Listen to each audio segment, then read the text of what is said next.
سورہ الجاثیہ پارہ نمبر 25 آیہ کریمہ نمبر 1، 2 اور 3۔ نحمدہ ونصلی ونسلم علی رسولہ الکریم، اما بعد فاعوذ باللہ من الشیطان الرجیم، بسم اللہ الرحمن الرحیم۔ حامیم تنزیل الکتاب من اللہ العزیز الحکیم۔ ان فی السماوات والارض لآیات للمؤمنین۔ صدق اللہ العظیم۔ حامیم تنزیل الکتاب، یہ کتاب نازل کردہ ہے من اللہ، اللہ کی جانب سے، العزیز جو بہت غالب، الحکیم بڑا حکمت والا ہے۔ ان بے شک فی السماوات آسمانوں، والارض اور زمینوں میں، لآیات للمؤمنین نشانیاں ہیں ایمان والوں کے لیے۔ یوں تو آپ متعدد مرتبہ پڑھ چکے ہیں کہ حامیم عین سین کافا یا اس طرح کے تمام حروف مقطعات میں گنے جاتے ہیں، اور بعض مفسرین کرام نے کچھ مواقع پر ان کے تراجم بھی کیے ہیں۔ یہاں حامیم سے مراد ہے، خا سے ہے اللہ کی حی صفت کی طرف اشارہ کہ وہ زندہ ہے، اور میم سے اس کی مودت اور محبت کی طرف اشارہ ہے۔ گویا یوں سمجھ لیجئے، ترجمہ یوں بنے گا، اللہ فرما رہا ہے مجھے اپنے زندہ ہونے اور اپنی محبت کی قسم یہ کتاب میں نے ہی نازل کی ہے۔ تنزیل الکتاب، یہ کتاب من اللہ، اللہ کی جانب سے نازل ہے۔ اچھا، یہاں اللہ عز و جل کی دو صفات کا ذکر کیا گیا، ایک عزیز اور ایک حکیم۔ عزیز بے حد غلبے والا، حکیم بڑا حکمت والا۔ اب یہ دو صفتیں یہاں کیوں بیان کی گئی؟ ایک خاص مقصد کے لیے کہ جو بہت غالب ہوگا نا، اس کے لیے یہ لازم ہے کہ وہ تمام ممکنات پر قادر ہو۔ ہر وہ چیز جو ممکن ہے اس پر وہ قادر ہو، تو عزیز وہی ہو سکتا ہے۔ اور حکیم بڑا حکمت والا ہے، کیا مطلب؟ کہ جس کے پاس تمام معلومات کا علم ہو وہی حکیم ہو سکتا ہے، کوئی اور حکیم نہیں ہو سکتا۔ اب اشارہ کدھر دیا؟ اشارہ اس بات کی طرف دیا کہ جو تمام ممکنات پر قادر ہے اور جو تمام معلومات کا عالم ہے، تم خود بتاؤ کہ وہ کوئی چیز بے فائدہ اور فضول بنا سکتا ہے؟ تو کہا نہیں بنا سکتا۔ تو پھر اس قرآن کو بھیجنے کا کوئی مقصد ہے، کیونکہ وہ حکیم ہے اور کیا ہے؟ وہ عزیز ہے۔ تو جب وہ کوئی کام بغیر حکمت کے نہیں کرتا، تو پھر اس قرآن کو بھیجنے کی حکمت کیا ہے؟ تو کہا اس قرآن کو بھیجنے کی حکمت یہ ہے کہ وہ تمہیں بتانا چاہتا ہے کہ سیدنا محمد صلی اللہ علیہ وسلم میرے سچے رسول ہیں۔ وہ اپنی توحید تمہیں سمجھانا چاہتا ہے، اور اس عقیدے کے علاوہ باقی نظریات کا رد کرنا چاہتا ہے، اور تمہاری انسانی زندگی کے ہر شعبے کے لیے اس قرآن کو اس نے دستور حیات بنایا ہے تاکہ تم ایک پاکیزہ زندگی گزار سکو۔ یہ حکمت ہے اس قرآن کو نازل کرنے کی۔ تو اس لیے کہ یہاں عزیز اور حکیم کی صفتوں کا ذکر کیا۔ اب اس کے بعد فرمایا بے شک آسمانوں اور زمین میں نشانیاں ہیں ایمان والوں کے لیے۔ آسمانوں اور زمین کے اندر ان کے نظام میں اللہ کی توحید پر بہت زیادہ نشانیاں ہیں۔ سب سے بڑی نشانیاں کیا؟ کہ اس نظام کے اندر یکسوئی دیکھو،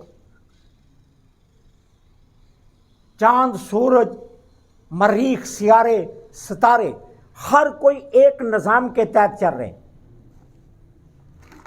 کوئی کہتا ہے عیسیٰ علیہ السلام اللہ کے بیٹے ہیں، کوئی کہتا ہے عزیر اللہ کا بیٹا ہے، کوئی دیوا کو، کوئی دیوتا کو خدا مان رہا ہے، کوئی کس چیز کو خدا مان رہا ہے، کوئی کس چیز کو خدا مان رہا ہے، لیکن سورج اور چاند کا نظام ان سب سے پہلے ہے۔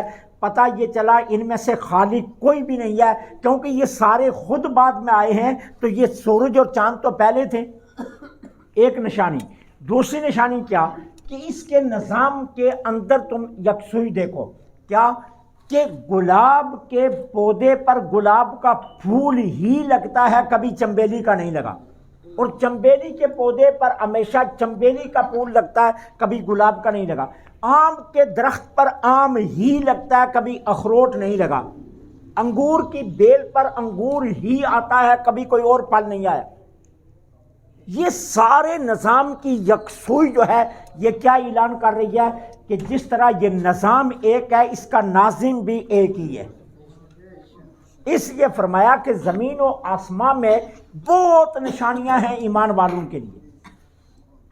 پھر دیکھو اس زمین میں پہاڑ ہیں، ایوانات ہیں، بے شمار قسم کے جو ہے نا وہ پانی، دریا، سمندر بہہ رہے ہیں، ان سب کا ایک ہی نظام ہے۔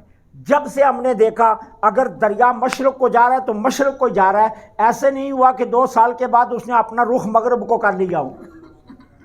اگر سورج شروع سے مشرق سے طلوع ہوتا ہے تو مشرق سے ہی ہو رہا ہے، اور مغرب کی جانب غروب ہوتا ہے تو مغرب کی جانب ہی غروب ہو رہا ہے۔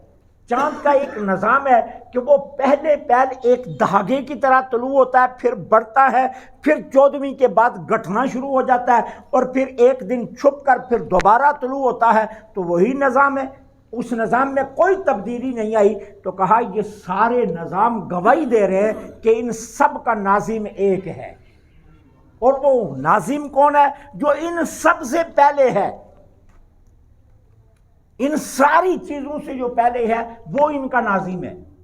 تو اس لیے فرمایا زمین و آسمان میں نشانیاں ہیں، اور آگے کہا آیت للمومنین، ایمان والوں کے لیے نشانیاں۔ حالانکہ نشانیاں تو کافروں کے لیے بھی ہیں، تو یہ کیوں کہا کہ ایمان والوں کے لیے نشانیاں ہیں؟ یہ اس لیے کہا نشانی کو دیکھ کر نشانی کے بنانے والے تک پہنچنا یہ صرف ایمان والے کرتے ہیں، اس لیے کہا یہ ایمان والوں کے لیے نشان۔ دوسری یہ بات ہے کہ نشانی سے استفادہ ایمان والے کرتے ہیں، کافر کرتے نہیں ہیں، اس لیے کہا یہ نشانیاں ایمان والوں کے لیے۔ مطلب کیا ہیں؟ تو کافروں کے لیے بھی نشانیاں، لیکن کافر ان سے فائدہ حاصل نہیں کرتے، اور ایمان والا اس سے کیا کرتا ہے؟ فائدہ حاصل کرتا ہے۔ مفسرین کرام نے کتنا خوبصورت نقطہ لکھا، کتنا پیارا نقطہ لکھا۔ کہتے ہیں جب اللہ تعالیٰ نے کانٹے کو پیدا کیا نا تو کانٹا اللہ کی بارگاہ میں رو گیا، کہتا ہے مالک تو ستار العیوب ہے، ہر کسی کے عیب ڈھانپنے والا ہے، مجھے کانٹا بنا دیا، میں جس کو چبوں گا وہ تو نہیں مجھے معاف کرے گا، وہ تو مجھے گالیاں دے گا، وہ تو مجھے برا بلا کہے گا۔ تو اللہ نے کہا گھبرا نہیں، نظام ایسا دوں گا کہ لوگ تجھے بھول جائیں گے۔ اب اللہ نے کیا کیا؟ ہر کانٹے کے اوپر پھول اگا دیا۔ اب لوگ پھول کی خاطر کانٹے سہ بھی جاتے ہیں اور کانٹے کو برا کہتے بھی نہیں ہیں۔ اس نے پھول کے نیچے کانٹے کو چھپا دیا، کہا میں ستار العیوب ہوں تو میں تجھے بھی چھپا رہا ہوں۔ اب کانٹا نیچے آ گیا، بیری کے درخت پر کانٹا لگا ہے نا، لیکن بیر کی خاطر لوگ کانٹے کھا کر بھی بیر کھانے کے لیے پہنچ جاتے ہیں، تو وہ بیری کے پھل کو دیکھ کر لوگ کانٹوں کو بھول جاتے ہیں۔